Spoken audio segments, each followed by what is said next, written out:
Hello. Where's my camera? Okay. Ignore the fact that I'm going to be looking to the side. This is going to be the video lesson notes for balancing. And the first example that we are going to talk about is actually your lab from the unit, which was sodium bicarbonate, aka baking soda, and acetic acid, aka vinegar. So we're going to start by getting that equation all written out.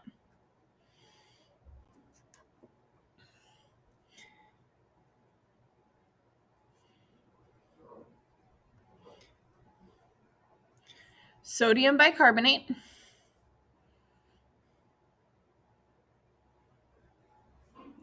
is NaHCO3, and acetic acid is CH3 COOH. All right, so just to remind us, the lab was done in order to show conservation of mass. And while it didn't work perfectly, we were able to discuss the difference between mass and weight. What we're going to work on today is something called balancing. This is also a skill related to conservation of mass. And the benefits of this skill is it's not impacted by Earth's gravity at all. There's no buoyancy impact. This is something that will always work if done correctly. This is more paper pencil, but it is always accurate. So our lab is fun, real world, gives us a good example, but we're limited by the difference between mass and weight. Balancing is an activity that will remove that limitation. So what I'm going to do first is write out the chemical equation for the lab that we did. We combined, and I'm going to put this line here on purpose, so do copy that blank line. Baking soda, NaHCO3, with acetic acid, CH3COOH. These were my reactants. They are what I started lab with. When I combined them, when I tipped that balloon up and I allowed them to mix, I started a chemical reaction. That chemical reaction fuzzed and popped, and I was left with some foam and a gas that was trapped in the balloon. The foam was kind of two parts. The first part was water. That's H2O. The gas was CO2. And then the other part of that foam was a dissolved salt, which is the equation NaC2H3O2. All of these products are things that you had in lab. That baking soda was the white powder that was a solid. You combined the liquid vinegar. You made liquid water with the dissolved salt in it. That symbol is AQ. So L for liquid, AQ for aqueous, which for our purposes we'll think of as dissolved salt. And then you made that CO2 gas, G for gas. We have a chemical equation written out. Now we're going to draw the ball and stick models. Remembering that each element is represented by a ball or an atom. We're going to start left to right. I'm going to draw a sodium atom, Na. And I'm going to color code these. Na is going to be yellow. Let's see if I can get that clearer. That's worse. That might not be better. Okay, so I've got a sodium. I've also got a carbon in there. Carbon is generally drawn as black, but for Rita, oh, I do have a black.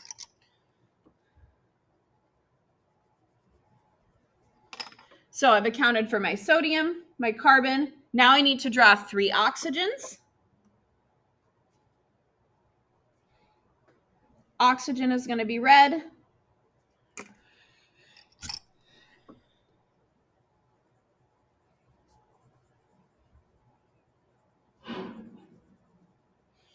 And 1 hydrogen. Now, I am drawing these as kind of squishy models instead of our typical ball and stick models because these don't follow the bonding rules that you know. This is kind of a level up. but we don't care about the bonding rules right now. We're just counting the atoms. So this is the molecular structure of baking soda. We're going to draw vinegar in a similar manner. In vinegar, I've got 2 carbons. So I'm going to draw 2 carbons connected.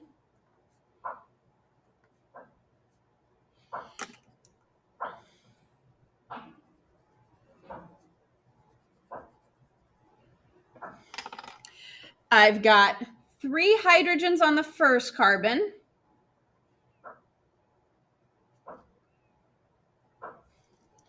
Two oxygens on the next carbon.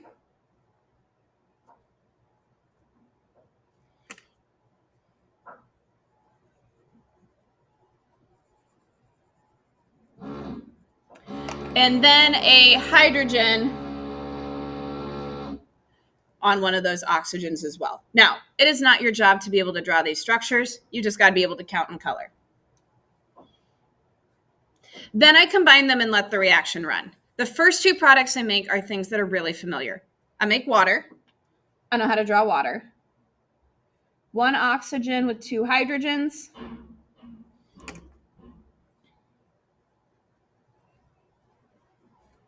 I also make CO2, 1 carbon with 2 oxygens.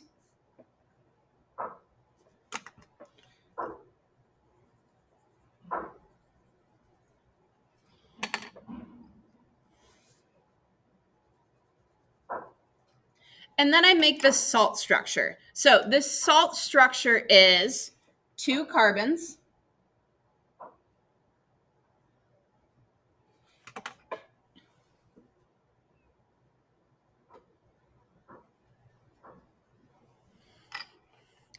three hydrogens,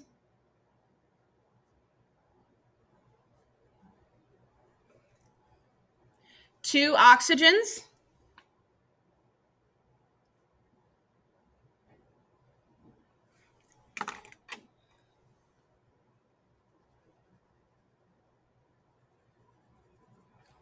and then there is a sodium atom associated with this structure as well.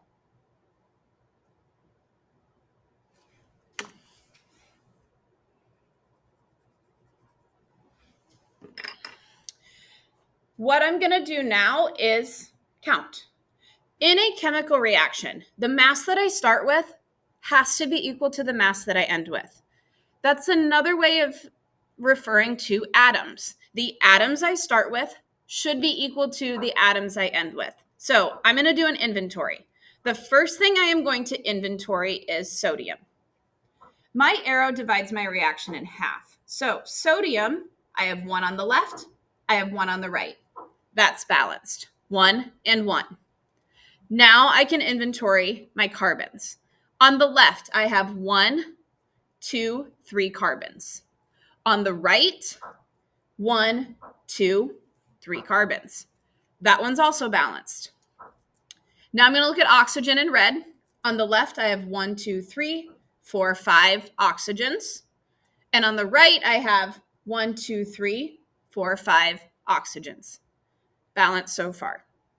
My last thing to check is my hydrogens. On the left, I have 1, 2, 3, 4, 5. And on the right, I have 1, 2, 3, 4, 5. So this demonstrates a perfectly balanced reaction. This works out perfectly. Our lab had some real world hiccups, not hiccups.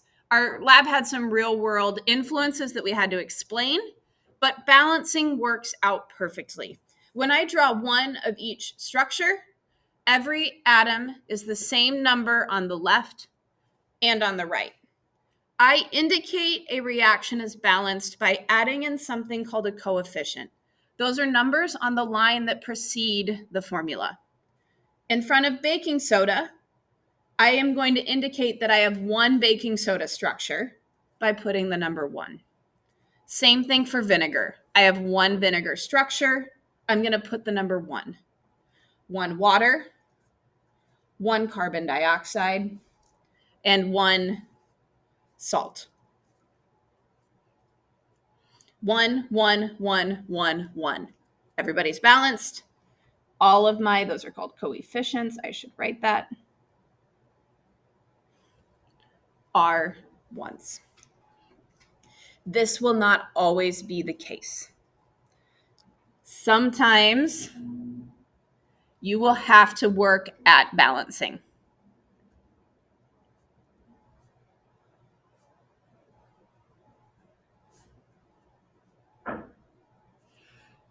Not all reactions are balanced from the start. You will need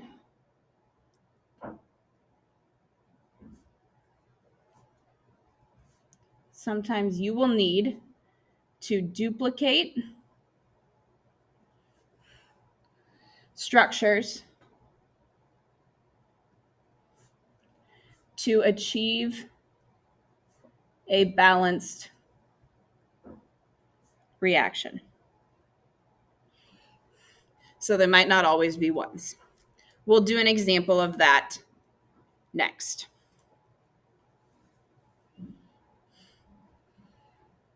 Oh, forgot. Notice. This was already balanced. This is special. One of each structure produces equal quantities of each element on the reactant, which is the left, and on the product, which is the right side. This isn't always true. It was true this time. We'll look at an example where that's not true, so you can kind of see what to do. That is not an X. All right, close enough. Example 2. In example 2, we're going to react sodium, which is an element we've talked a lot about. This was the metal that was in the airbag that was dangerous, highly reacted with water. So we are going to react sodium with calcium chloride. Sodium is Na. Calcium chloride is CaCl2. When they react, we will produce sodium chloride and calcium metal. This is your given reaction. You, at this level, will also be provided with the initial structures. So I or your teacher will give these to you. Sodium is going to be a single yellow atom. Calcium chloride is going to be what should we do? We'll do 2 greens on the outside. Whoopsie.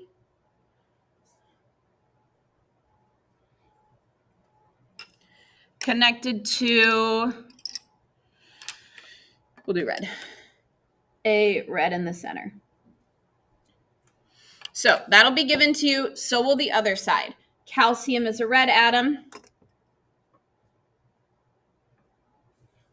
Sodium chloride is a yellow and a green atom.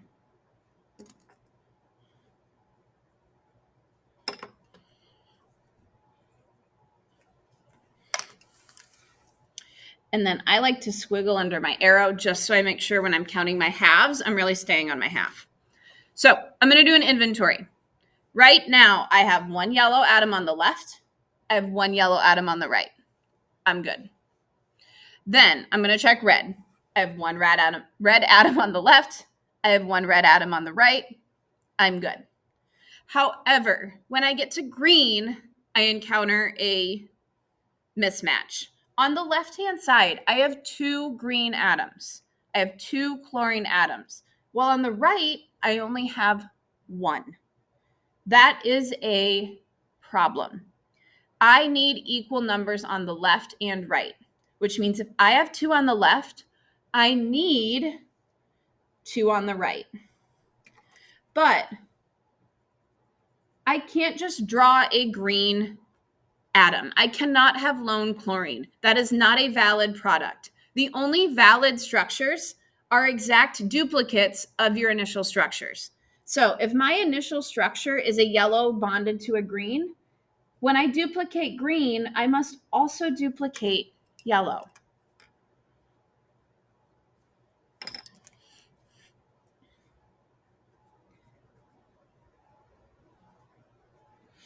The duplicates are your job to draw based off of the counting numbers. So green is good. 2 on the left, 2 on the right. Everybody happy. However, fixing one thing may accidentally unbalance another.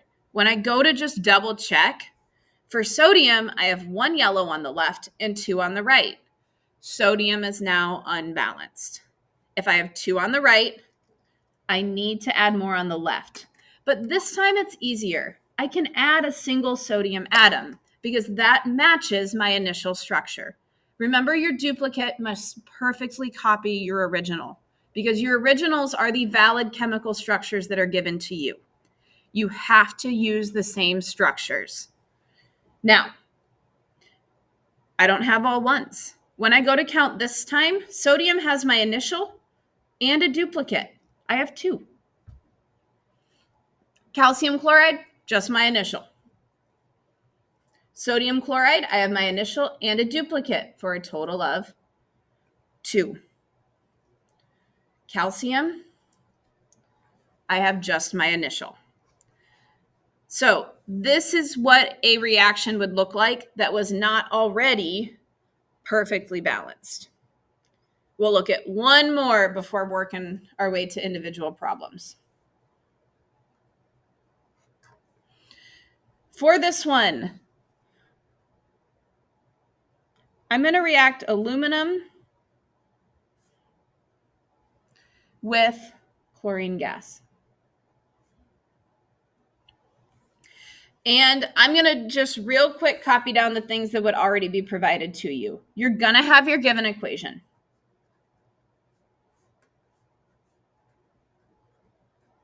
You don't need to worry about making this from scratch. This is given. You are also going to be at your level always provided the initial structures. So aluminum is a singleton, 1 blue atom. Blue enough. Chlorine, if you remember from the Hindenburg, that's another diatomic, which means it travels with a buddy. 2 green atoms. Maybe those weren't great color choices, but that's what we're working with. Aluminum chloride is 1 aluminum bonded to 3 green atoms. I didn't need to make that quite so spidery, but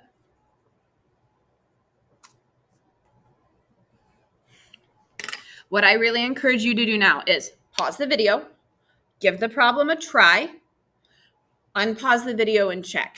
You have independent practice coming next. It is helpful for your brain to try first. So give it a pause and then play it back when you think you've got it. Okay, tackling this problem. Start with an inventory. 1 blue, 1 blue. All good. 2 greens, 3 greens, not good. Okay, so I got to fix green. Now, I have 2 on the left, I have 3 on the right. You are always going to duplicate on the side that is lacking. So right now, 2 is smaller than 3. So I am going to duplicate the structure that contains green on the left. Remembering, I cannot just draw a lone green. I must duplicate the structure as given. I'm given a diatomic, I duplicate a diatomic.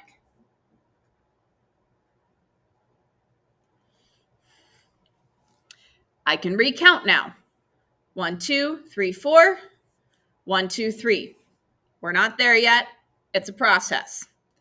However, this time my process is different. Remember I said always add to the side that's lacking? Well, now I'm comparing 4 to 3. This is my lacking side. So now I need to duplicate this structure.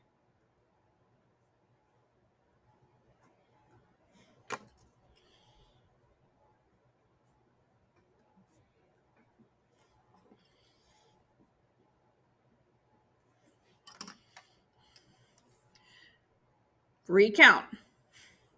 1, 2, 3, 4. 1, 2, 3, 4, 5, 6.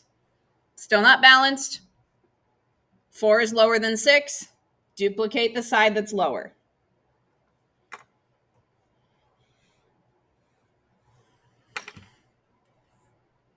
Keep checking. 1, 2, 3, 4, 5, 6. 1, 2, 3, 4, 5, 6.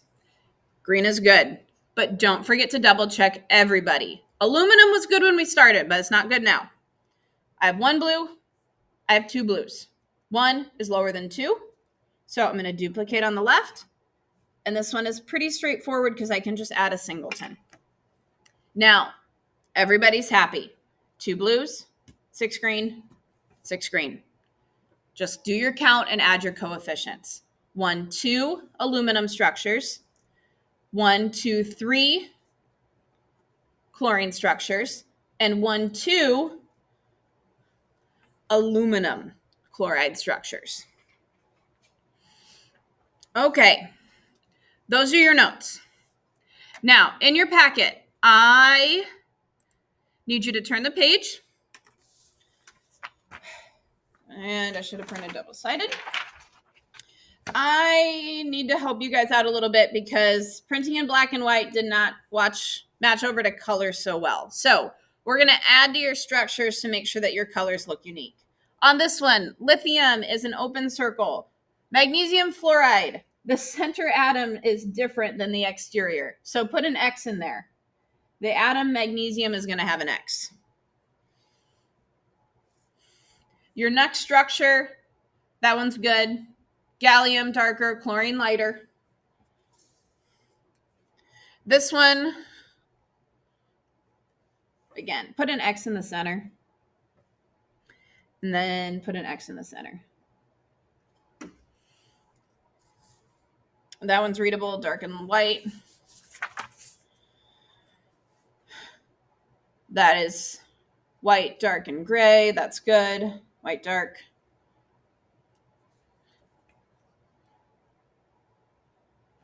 And then light, dark. Okay, so just make sure you had fixed number 1 and 3. Since I am gone, I'm going to give you an extra heads up, and I'm going to talk through a homework problem as well. So you are given exactly what I said you would be given. An initial structure for each and the chemical equation all written out. The only thing that looks different is you got some structure on here because they're not handwritten notes. So take an inventory. Lithium is my open circle. I have 2 open circles. Nope, I don't have 2. I have 1 open on the left and I have 1 open on the right. That's balanced. Now I'm going to look at my X's. 1 on the left, 1 on the right. That's balanced. Now I'm going to look at my shaded. 2 on the left, 1 on the right. That's not balanced. So I need to duplicate my shaded structure. All right. I do have a gray. But remember, I can't just add a shaded. I have to duplicate the full structure. So I need to connect that with an open. And then I need to do an inventory.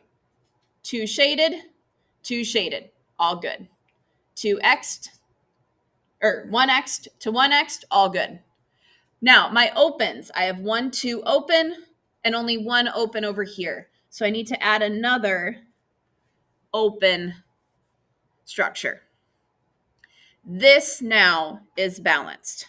Lithium is represented by an open atom. 1, 2 lithiums, 1, 2 lithiums.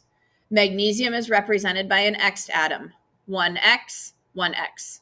Fluorine is represented by a shaded atom. 1, 2 shaded atoms, 1, 2 shaded atoms. I can add my coefficients. In the first column, I have 1, 2 structures. In the second column, I just have 1 structure. It's just my initial. In the third column, I, again, just have 1 structure. It's my initial. And in the fourth column, I have 1, 2 structures. So I am going to place a 2. Oh, how long is this? That's your notes for today. The rest of your task is to finish the homework provided. So finish these 3 additional problems and then finish the additional 3 problems on the back. When you get done, keep going. There is an activity online that you can do with FET. Okay? Good luck. And make sure you attempt every problem. Even if it's not perfect, attempt every problem.